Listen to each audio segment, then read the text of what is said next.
എല്ലാവർക്കും മറ്റൊരു പുതിയ എപ്പിസോഡിലേക്ക് സ്വാഗതം. ഇന്നത്തെ എപ്പിസോഡിന്റെ തുടക്കത്തിൽ ബാലചന്ദ്രനെ കാണാനായി ഗംഗാധരനും ശിവശങ്കരനും മനുവും കൂടെ വീട്ടിലേക്ക് വന്നിരിക്കുകയാണ്. ഇവരെ കണ്ടപാടെ അലീന ചോദിക്കുന്നുണ്ട്, അങ്കിളെ ഇതെന്താ എല്ലാവരും കൂടി പെട്ടെന്നൊരു സർപ്രൈസ് വിസിറ്റ്?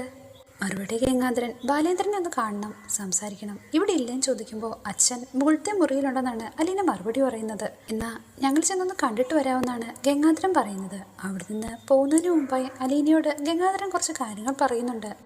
ഇവിടുന്ന് പോകുവാണെന്നറിയാം, പക്ഷേ എനിക്ക് എന്താ പറയേണ്ടതെന്നറിയത്തില്ല. ഇത് കേട്ട് നിന്ന് ശിവശങ്കരനും അലീനയോടെ പറയുന്നുണ്ട്, ഞാൻ വൈജിയോട് പറയാവുന്നതിൻ്റെ മാക്സിമം പറഞ്ഞു നോക്കി, ഇനി രക്ഷയില്ല. ഗംഗാധരനും ശിവശങ്കരൻ പറഞ്ഞതിനോട് യോജിക്കുന്നുണ്ട്.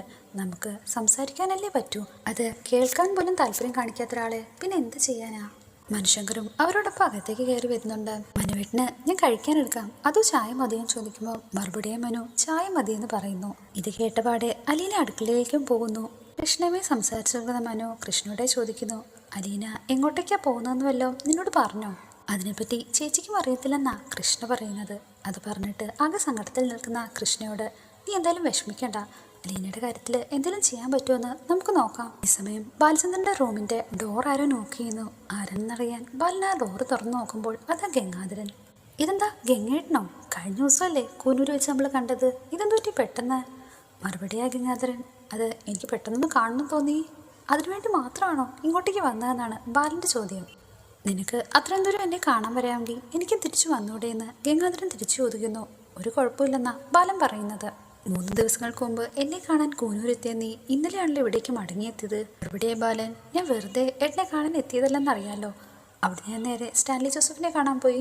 ഇത് കേൾക്കുന്ന ഗംഗാധരൻ തിരിച്ചു ചോദിക്കുന്നുണ്ട്, എന്നിട്ട് നീ സ്റ്റാൻലി ജോസഫിനെ കണ്ടോ? കണ്ടുവെന്നും സംസാരിച്ചു എന്നുമാണ് ബാലന്റെ മറുപടി. ഇത് കേൾക്കുന്ന ശിവശങ്കരൻ, എന്നിട്ട് സ്റ്റാൻലി എന്ത് പറഞ്ഞു? അയാൾക്ക് ഇങ്ങനൊരു മകളുണ്ടെന്നുള്ള കാര്യത്തിൽ അംഗീകരിച്ചോ അതോ നിഷേധിച്ചോ? അങ്ങനെ ചെയ്യാൻ അയാൾ ഇത്രയും മോശക്കാരനല്ലല്ലോ എന്നാണ് ബാലന്റെ മറുപടി.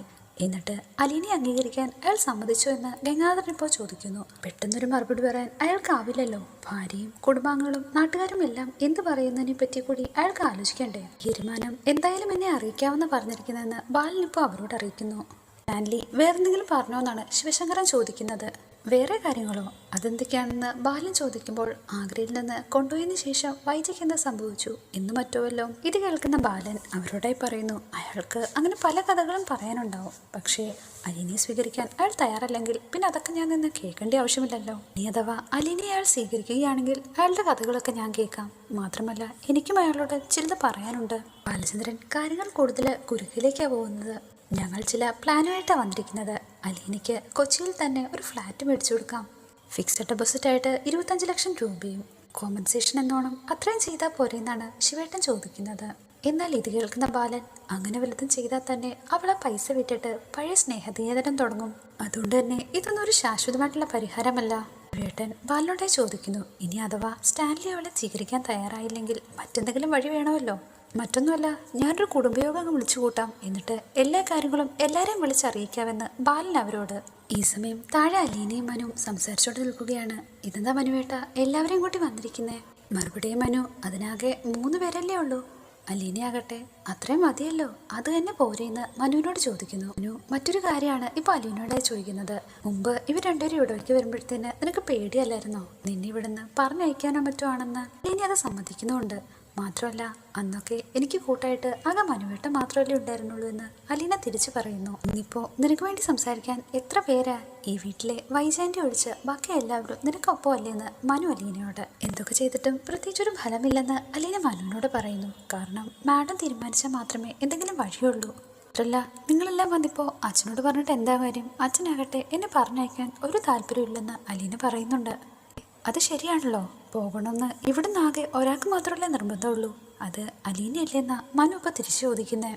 ഇത് കേൾക്കുന്ന അലീന, ഞാൻ പോകണമെന്ന് നിർബന്ധം പിടിക്കുന്നത് എന്തിനാന്ന് മനുവേട്ടനറിയാലോ, അതല്ലാതെ വേറെ എന്തെങ്കിലും വഴിയുണ്ടോ? പക്ഷേ നീ ഇവിടുന്ന് പോയി കഴിഞ്ഞാൽ വൈജാൻ്റെ ഈ വീട്ടിലേക്ക് തിരിച്ചു വരും, അതുറപ്പാ. പക്ഷെ അന്ന് തന്നെ ഈ കുടുംബം ചിന്ന ഭിന്നമായി പോവും. അങ്ങനെ മനു അലീനയും സംസാരിച്ചുകൊണ്ട് നിൽക്കെ തന്നെ ഗംഗാധരനും ശിവശങ്കരനും താഴേക്ക് വരുന്നുണ്ട്.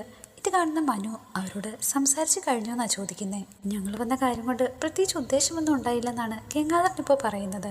ട്രൈ ചെയ്തു, പക്ഷേ ഒന്നും തന്നെ നടന്നില്ല. അലീന ഞങ്ങൾ രണ്ടുപേരും ഇവിടെ നിന്ന് പോകുകയെന്ന് പറഞ്ഞ് അവർ യാത്ര പറഞ്ഞിറങ്ങുന്നു. ഈ സമയം സ്റ്റാൻലി ജോസഫിന്റെ വീട്ടിലാകട്ടെ ജോലിക്കാർ ഓരോ തിരക്കിലാണ്. കഴിഞ്ഞ ദിവസം തൊട്ട്, അതായത് കൃത്യമായി പറഞ്ഞാൽ മറ്റേയാൾ കണ്ടു മടങ്ങിയത് തൊട്ട് സാർ ഒരു വല്ലാത്ത രീതിയിലാണെന്നാ അവർ രണ്ടുപേരും പറയുന്നത്. രാത്രിയിലത്തെ അത്താഴത്തിന് എന്ത് വേണമെന്ന് ചോദിച്ചിട്ട് പോലും മറുപടിയില്ല. കഴിച്ചുകൊണ്ടിരുന്ന സമയത്തും ഞാനൊന്ന് ചോദിച്ചു നോക്കി ആരാ വന്നേന്നും മറ്റും, പക്ഷെ എന്നിട്ടും സാർ ഒന്നും പറഞ്ഞില്ലെന്നാണ് അവർ രണ്ടുപേരും പറയുന്നത്. എന്നാൽ സ്റ്റാൻലി ആകട്ടെ വൈജയുമായുള്ള പഴയ ഓർമ്മകളിൽ തന്നെയാണ്.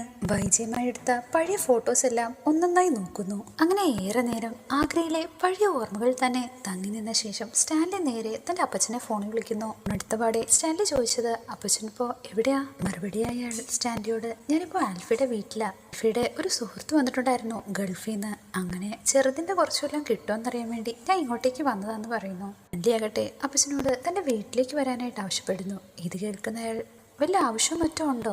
ഞാൻ ഒറ്റയ്ക്ക് വന്നാൽ മതിയോ അതോ മറ്റവരെയും കൂടെ കൂട്ടി വരണോ?